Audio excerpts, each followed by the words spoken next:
So hello friend, welcome back to my channel. तो पिछले एक हफ्ते से मैं बिजी था, लेकिन वीकली बेसिस पे मैंने बता दिया था कि क्या करना चाहिए हम लोगों को। और पिछले वीकली हम लोगों ने डिस्कस किया था, ये अगर इस कैंडल को देखो तो स्पेसिफिक लेवल्स हम लोगों ने बना लिए थे। पर मैंने ये बोला था कि ये वाले जितने भी लेवल्स हैं ये टच करेंगे अगले नेक्स्ट 2-3 वीक्स में। रीज़न क्या है कि एक पॉज कैंडल बन गई तो उसके बाद कंटिन्यूएशन में कैंडल आती है, और जिस तरह की कैंडल ये बनी हुई है तो अच्छे चांस है कि एक और कैंडल इसको क्रॉस करते हुए अपसाइड का मूव देगी, तो 156-57 भी ईजिली मिल जाएगा, कोई बड़ी बात नहीं है। ठीक है, तो नेक्स्ट वीक का तो एनालिसिस बता दिया।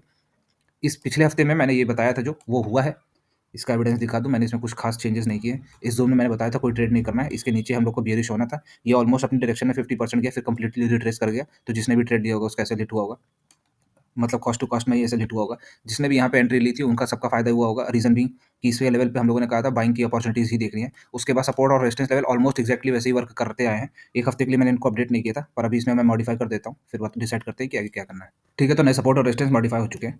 अब इसमें हमें करना क्या है कि जिस तरह की शार्प रिवर्सल दे रहा है उसको देखते हुए ये वाले लेवल, अब देखो जिस तरह का इसने इस लेवल पे शार्प रिवर्सल दिया था नीचे आने के बाद, तो ये रिट्रेसमेंट के बाद अपसाइड ही देखना है। रीजन बीइंग हम लोग को अपसाइड की अपॉर्चुनिटीज क्यों देखते रहना है, वो ये है क्योंकि वीकली बेसिस पे हमें अपसाइड के ही चांसेस सबसे ज़्यादा दिख रहे हैं, प्रोबेबिलिटी बहुत हाई है। और नेक्स्ट वीक भी हम लोगों का टारगेट यही है कि 155 157 इस लेवल्स तक पहुंचेगा। तो हम लोग को अपसाइड के ही ट्रेड देख रहे हैं, और शॉर्टिंग की अपॉर्चुनिटीज सिर्फ इस लेवल के नीचे ही देखना चालू करेंगे। ठीक है, यहाँ पे हाफ क्वांटिटी और इसके नीचे फुल क्वांटिटी। ठीक, इसके नीचे हम लोग बेरिश होंगे, इसके ऊपर ही हम लोग बुलिश रहेंगे। इस लेवल पे कोई ट्रेड नहीं है। ठीक है, यहाँ पे नो ट्रेड बना दे रहा हूँ मैं।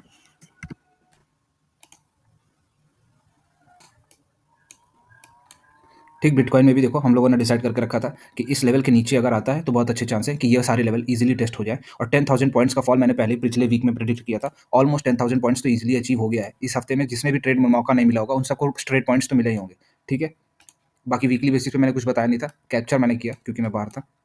यहाँ पे थे हम लोग 8 तारीख में। पिछले सैटरडे में मैंने बताया था कि ये वाला जो लेवल है अगर इसके नीचे बेरिश नहीं मिलता है तो उसके बाद अच्छे चांस है कि यहाँ से डाउन साइड आएगा। ठीक है, तो ये ऊपर गया, यहाँ पे ऐसे हिट हुआ होगा जिसने भी यहाँ पे एंट्री ली होगी, क्योंकि ये ऊपर जाने से पहले रिवर्स कर गया। फिर ये एक एंट्री यहाँ पे, उसके बाद मैंने अपडेट नहीं किया था, लेकिन ऑलमोस्ट सेम वैसा ही पैटर्न प्ले आउट हुआ है। देखो मैंने कहा था यहाँ से रेजिस्टेंस मिलेगा, और एक बार रेजिस्टेंस मिलने के बाद फिर डाउन साइड आ रहा है। ठीक, उसके बाद डाउन साइड के चांसेस सबसे ज़्यादा हाई थे, डाउन साइड मिलता भी गया। अब नए सपोर्ट और रेजिस्टेंस में मॉडिफाई कर देता हूँ। और वीकली बेसिस पे पहले भी हम लोगों ने डिसाइड करके रखा था कि ये जो लेवल है वो नीचे रिटेस्ट करने के चांसेस सबसे ज़्यादा हाई हैं, और वैसा ही एक्जैक्टली हुआ। ठीक है, और मैंने बताया था कि जब भी ऑल टाइम हाई कर यूज आता है तो बहुत अच्छे चांस रहते हैं कि वो कंप्लीटली जो रिट्रेसमेंट देगा वो बहुत ज़्यादा डीप रहेगा। ठीक, अब नए सपोर्ट और रेजिस्टेंस में मॉडिफाई कर देता हूँ। नए सपोर्ट और रेजिस्टेंस मॉडिफाई हो गए। अब इस लेवल पे जो है बिटकॉइन, यहाँ पे अच्छे चांस है कि एक बाउंस आए और 1 लाख तक जाए, यहाँ से इस लेवल तक जाए 1 लाख तक, और फिर यहाँ से रेजिस्टेंस लेने के बाद फिर डाउन साइड आए। ठीक है, तो अब हमें जो भी क्वांटिटी है उसे हाफ कर देना है, और शॉर्टिंग के ट्रेड्स हम अभी भी लेते रहेंगे, पर लेवल्स हम लोगों ने डिफाइन कर लिए हैं, उस लेवल के नीचे ही हम लोग को शॉर्ट करना है, और कौन से लेवल के ऊपर हम लोग को बाय करना है। ठीक है, तो इस लेवल पे जो सबसे ज़्यादा हाई प्रोबेबिलिटी का है वो ये है कि ऐसा कुछ हो। ठीक है, फर्स्ट और फॉरमोस्ट सबसे ज़्यादा हाई प्रोबेबिलिटी इसकी है। ठीक है, तो यहाँ पे अगर अपसाइड का ट्रेड लेना है तो हाफ क्वांटिटी में लेना फॉर बाइंग, और सेम चीज़ यहाँ हाफ क्वांटिटी फॉर। ठीक, यहाँ पे कोई मिलेगा तो शॉर्टिंग की अपॉर्चुनिटीज देखनी है, और फुल क्वांटिटी में शॉर्ट कर सकते हो इजीली। ठीक है, ये वाला जो एरिया है इस लेवल पे ये सपोर्ट की तरह एक्ट करता रहेगा। ठीक है, और यहाँ से रेजिस्टेंस लेता रहेगा, ऐसा हो सकता है। और यहाँ से फिर दो चांसेस है, या तो अपसाइड जाएगा या डाउन साइड जाएगा। ठीक, और फिर उसके बाद थर्ड प्रोबेबिलिटी कि ये लेवल ब्रेक होता है और यहाँ को स्टे करने के बाद डाउन साइड आता है, तो हमें शॉर्ट करना है। ये टारगेट रहेगा फर्स्ट, सेकंड और थर्ड। ठीक है, यहाँ से यहाँ तक के हाई प्रोबेबिलिटी इसकी है। ठीक,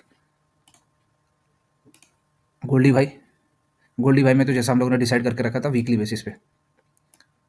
ठीक है, मैंने ये बताया था कि ये वाला पूरा जो लेवल है यहाँ से या तो बाइंग आ सकती है या सेलिंग आ सकती है। इसमें बाइंग भी आई और सेलिंग भी आई। बाइंग का तो हम लोगों ने थोड़ा आइडिया रखा था, सेलिंग आएगा इसका कोई कंफर्मेशन नहीं था। और जिस तरह का अब ये गोल्ड दिख रहा है, अब ये कंसोलिडेशन में जाने वाला है। ठीक है, इसके सबसे ज़्यादा हाई चांसेस है कि अभी इस वॉलेटिलिटी के बाद कंसोलिडेशन में जाएगा। पर हम लोग अपने लेवल्स डिसाइड करके रखे, उसी के हिसाब से ट्रेड करना है। वीकली बेसिस पे मैंने बताया था कि इस लेवल के ऊपर जाएगा तो यहाँ से यहाँ तक के टारगेट रहेंगे। ये गया। ठीक है, इसके नीचे कोई ट्रेड नहीं लेना था।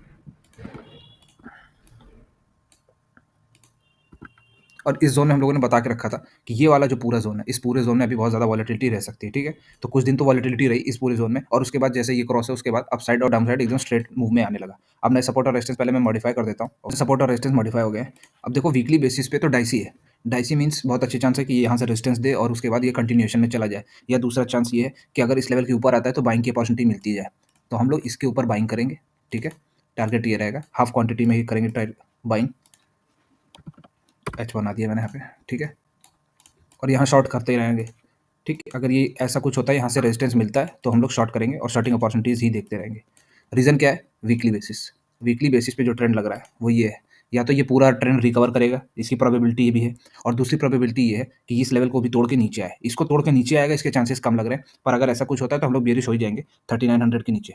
लेकिन जब तक ऐसा कुछ नहीं होता है, तब तक हमें अपने आप को शॉर्टर लेवल्स पे डिसाइड करके रखना है कि कहाँ मेजर ट्रेड लेने हैं, कहाँ क्वांटिटी कम करनी है। ठीक, इसके ऊपर ही बाइंग की अपॉर्चुनिटी देखनी है, इसके नीचे ही शॉर्टिंग की अपॉर्चुनिटीज़, क्योंकि ये वाला लेवल रिकवर कर सकता है, इसमें कोई बड़ी बात नहीं है। फिर मैंने बैंक निफ्टी में जो भी बताया था, वो ये था कि अगर इस लेवल के ऊपर जाएगा तो बाइंग अपॉर्चुनिटीज़ देखनी है। ये इस लेवल के ऊपर गया भी, और फिर उसके बाद ये पूरा ज़ोन पे इसने टारगेट नहीं दिया, 50% जाके रिट्रेस कर गया। तो यहाँ पे सबका कॉस्ट टू कॉस्ट ऐसा हट गया होगा। इस ज़ोन में तो कोई ट्रेड नहीं करना था, नो ट्रेड ज़ोन था, इसके नीचे ही शॉर्टिंग अपॉर्चुनिटीज़ देखनी थी। तो ये खुला नीचे, तो पहले 15 मिनट तो कोई ट्रेड नहीं मिला होगा। बाकी ये ज़ोन में क्यों नो ट्रेड मैंने बोला था, ये सबको क्लियर हो गया होगा। यही रीज़न था। अब मैं सपोर्ट और रेजिस्टेंस इसमें मॉडिफाई कर देता हूँ पहले मैं। उससे पहले वीकली बेसिस पे देखो हमें क्या दिख रहा है। वीकली बेसिस पे एक बड़ा मूव आ रहा है, जो मुझे लग रहा है। ठीक है, ये पूरा एक, अगर इसे ध्यान से देखो, तो ये जो पूरी कैंडल्स है, इन कैंडल को देख के लग रहा है एक ब्रेकआउट आ गया। ठीक है, क्योंकि ये कंप्रेशन में हो रहे थे और यहाँ से बाइंग अपॉर्चुनिटी आई, बायर्स आए, और यहाँ से अब एक स्ट्रॉन्ग कैंडल बन गई है। तो अगला नेक्स्ट जब भी खुलेगा, तो बहुत अच्छा चांस है कि हमें नया कैंडल भी एक ग्रीन दिखे और अच्छा कैंडल दिखे। ठीक है, तो मीन्स हमें बाइंग की अपॉर्चुनिटीज़ देखनी है ज़्यादातर, पर लेवल्स हम लोग डिसाइड करेंगे किसके ऊपर हम लोग को बाइंग देखनी है और किसके नीचे हम लोग को सेलिंग देखनी है, और किसके नीचे सेलिंग आएगी। इस लेवल के नीचे अगर आएगा, तो हम लोग सेलिंग करना चालू कर देंगे। ठीक है, यहाँ से शॉर्टिंग अपॉर्चुनिटी बनी रहेगी, और अगर बाइंग की अपॉर्चुनिटी आती है, तो मैं इसमें लेवल बना दूँ पहले। तो क्रूड में जैसा हम लोगों ने डिसाइड करके रखा था पिछले वीक, पहले मैं बता दूँ पिछले वीक में क्या डिसाइड किया था हम लोगों ने।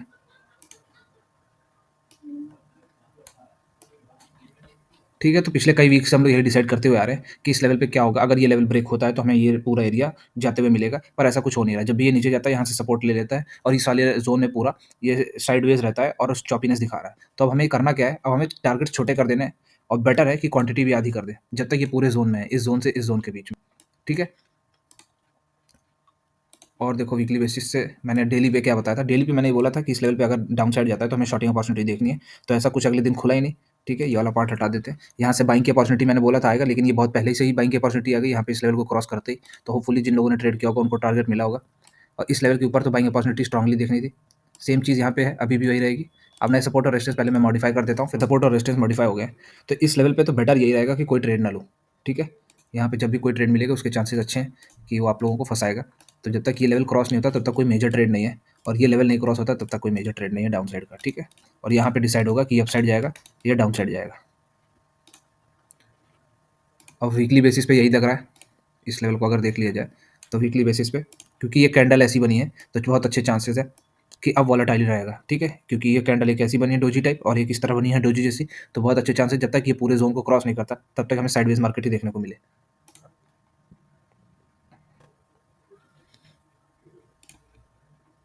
सेंसेक्स में भी मैंने पिछली बार बताया था कि ये लेवल पे अगर रहता है, तो बहुत अच्छे चांस है कि ये साइडवेज दिखाए। वैसा जैसा कुछ नहीं हुआ, साइडवेज जैसे थोड़ा बहुत दिखाया इसने। वॉलेटाइल मैंने ये बोला था कि इस लेवल पे रहेगा, तो एक डाउन साइड का मूव आएगा। देखो यहाँ से रेजिस्टेंस लिया, डाउन साइड का मूव आया, और यहाँ पे बाइंग की अपॉर्चुनिटीज भी मिली। तो मैं सपोर्ट और रेजिस्टेंस में मॉडिफाई कर देता हूँ, और उससे पहले वीकली बेसिस पे दिखा दें कि क्या लग रहा है। देखो वीकली बेसिस पे अच्छे चांस है कि ये कैंडल बनने के बाद, ठीक है, ये बन रहा है इन्वर्टेड हेड एंड शोल्डर्स, एक कप एंड हैंडल भी बन रहा है यहाँ पे छोटा सा। तो बहुत अच्छे चांस है कि इस लेवल को क्रॉस करे। ठीक है, इस लेवल को क्रॉस करेगा तो हमें नए नए टारगेट्स और न्यू हाइज देखने को मिलेंगे। पर यही है कि अगर ये उस ऊपर जाने के बाद वापस रिट्रेस करता है, तो बहुत अच्छी सेलिंग भी आएगी। तो हम लोग को दोनों साइड प्रिपेयर रहना है। इसलिए प्रिपेयर रहने के लिए हम लोग सपोर्ट और रेजिस्टेंस मॉडिफाई करेंगे कि किस लेवल पे हमें बाइंग करनी है और किस लेवल पे शॉर्टिंग करनी है, ताकि हम लोग इसमें ट्रैप ना हो। ठीक है, तो नया सपोर्ट और रेजिस्टेंस में मॉडिफाई करता हूँ पहले। सपोर्ट और रेजिस्टेंस मॉडिफाई हो गए। अब हमें करना यही है कि अगर इस लेवल पे रहता है और यहाँ कुछ देर वेट करता है, मीन्स बनाता है और उसके बाद ऊपर जाता है, फर्स्ट सिनेरियो, तो हमें अपसाइड के ही ट्रेड लेने हैं। जब तक ये इस लेवल को नहीं क्रॉस कर देता, तब तक हमें कोई मेजर शॉर्टिंग की अपॉर्चुनिटी देखनी ही नहीं है। ठीक है, यहाँ पे नो ट्रेड रहेगा, नो ट्रेड एंड बना दिया मैंने, और सपोर्ट और रेजिस्टेंस यहाँ मॉडिफाई कर देता हूँ मैं। रेजिस्टेंस मॉडिफाई हो गया। इसमें हमें देखना है कि ये जब भी यहाँ से थोड़ा नीचे आने के बाद अपसाइड जाता है, तो बहुत अच्छे चांस है कि हमें अपसाइड का ही ट्रेड मिलेगा। और यहाँ पे डाउन साइड आता है, इसके लेवल के, इस लेवल के नीचे ही हम लोग को बेरिश होना है, उससे पहले नहीं। उन्होंने डिसाइड करके रखा था इस लेवल के नीचे बेरिश होना, तो यहाँ पे हुआ नहीं। ठीक है, यहाँ पे एक एसएल गया होगा। यहाँ पे मैंने बोला था बाइंग की अपॉर्चुनिटी मिलेगी, यहाँ पे देखो डाउन साइड आया और बाइंग की अपॉर्चुनिटी मिली, यहाँ से नहीं मिली, ऊपर जाने के बाद यहाँ से मिली। यहाँ पे बोला था बाइंग की अपॉर्चुनिटी मिलेगी, तो यहाँ से यहाँ तक जाएगा, और वो गया भी। अब नए सपोर्ट और रेजिस्टेंस पहले मैं मॉडिफाई कर देता हूँ। सपोर्ट और रेजिस्टेंस मॉडिफाई हो गए। अब पहले वीकली बेसिस पे देखो इसमें क्या लग रहा है।